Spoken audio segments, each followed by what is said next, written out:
You got fear in your heart always, and you can't defeat it. Everybody's like, well, that's a bummer. That's a bummer. That's a total bummer, man.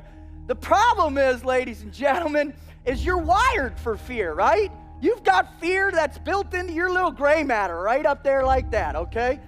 So in your gray matter, you've got this thing called the amygdala, right? And amygdala there, amygdala there, amygdala there. And this amygdala is your fight or flight. So unless you remove that, you're going to have fear in your life, period. Because nobody does it alone.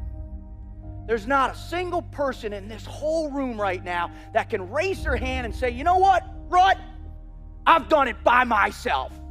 Not a single person out there has helped me, not a one. You know what I'd say? I'd say negative.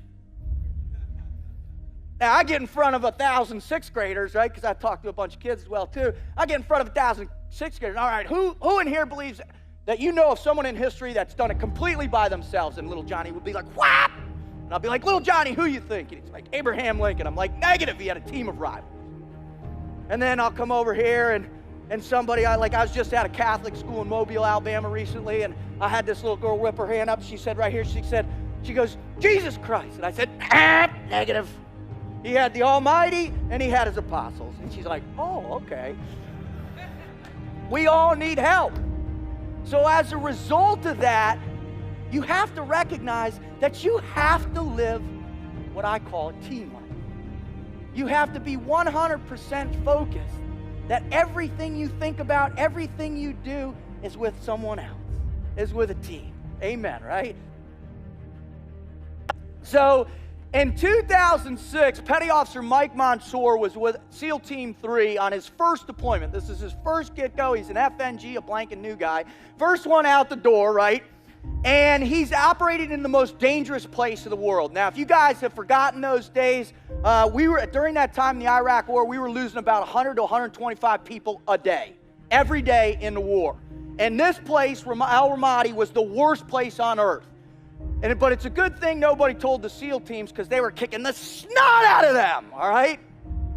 In fact, Mike Monsoor, and just in case you've forgotten also who we were fighting, right before SEAL Team 3 showed up, an Al-Qaeda bomb-making cell kidnapped a special needs 14-year-old girl, put a 25-pound explosive vest on her, walked her into a police recruiting line, and detonated her remotely. That's who we're fighting, just so you know, all right? So the SEAL teams were bringing it to those people. And Mike was in particular, in his first deployment, was operating at such a high caliber, such a high standard, that he had already been put in the first part of his deployment, put in for the Silver Star, our nation's third highest award, because when they were out on a patrol, they got pinned down, one of his guys got shot up, and in order to get him out of this building that was getting rocketed and smoked, he had to cross the street and get this guy. His buddy had to drag him into this APC, this Armored Personnel Carrier. Well, Mike busts out of the thing, gets in the middle of the street with his belt-fed machine gun, and just starts going, bah, bah, bah, bah, bah, bah, bah, bah, taking everybody on by himself, right?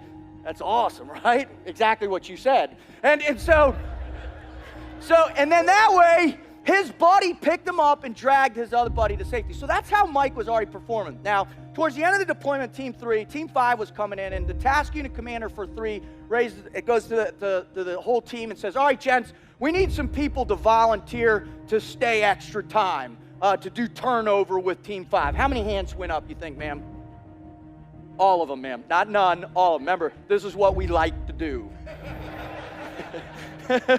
Seems a little odd, I know, but it's what we like to do. So Mike's was one of the first hand that went up, right? Boom! And because he was operating at such a high caliber, he was chosen. Now, this is a new guy, and his first platoon was chosen to stay extra time to teach the Team 5 guys the lay of the land, right? That peer evaluation, that high energy, right? That you guys talk about on a regular basis. That energy to be involved, to support your teammates no matter what the cost, right? So he sticks around. So unfortunately, they went out on a patrol not much longer after that when turnover was going on, and they were in a fight, and they got into fights 3/4 of the times they went out the door in Ramadi at that time. They got into gunfights, and so they were in a gunfight, and they had moved to a position on top of this roof. 2 snipers were providing overwatch for the other platoon that were trying to maneuver, and Mike was checking their 6. He was holding security with them, right, because he was a big belt-fed machine gunner, big dude and all that. So these guys, these snipers were going to town. And unbeknownst to Mike and those guys, an insurgent had seen where they were firing, had snuck up next to the side of that building, pulled out a hand grenade, pulled it, and threw it up. And that thing came right up, boom, and hit Mike on the chest. Now what I want you to just briefly for a moment, I'll revisit this later. I want you to think to yourself, what would you do? Mike screamed, "Grenade out!" and jumped on it, and boom!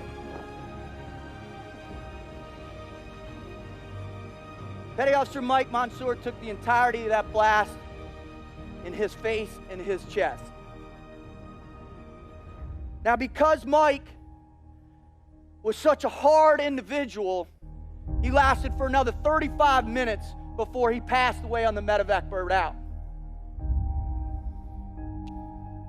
Now, the kicker to this story, ladies and gentlemen, okay? Please listen. The kicker to this story is there was a stairwell right next to Mike, right next to him. And all he had to do was jump down that stairwell to save his own life, but he didn't. He turned and jumped on the grenade, sacrificing himself so his two brothers could both go home and hug their wives, kiss their children, and fight another day. Now I ask you, does that change your definition of commitment a little bit? It has to, right? You can't not hear that story and not start thinking about, well, maybe I'm not defining commitment in the way I need to. Maybe I'm not applying the right energy. So what I've done is saying, hey, if you want to start understanding commitment, first you have to commit to yourself physically, right? Number one. Now, people all the time ask, why do Navy SEALs do all those crazy things, like stay up for 5 straight days in Hell Week and put on, 40-pound rucks and go running in the mountains? Because I'll tell you why, ladies and gentlemen. There's no timeouts in combat. So think about to yourselves, man. Are you really committed to yourself physically? Because we all know when the going gets tough, the more in shape, the more focused you are on what you eat and what you consume, the better you are.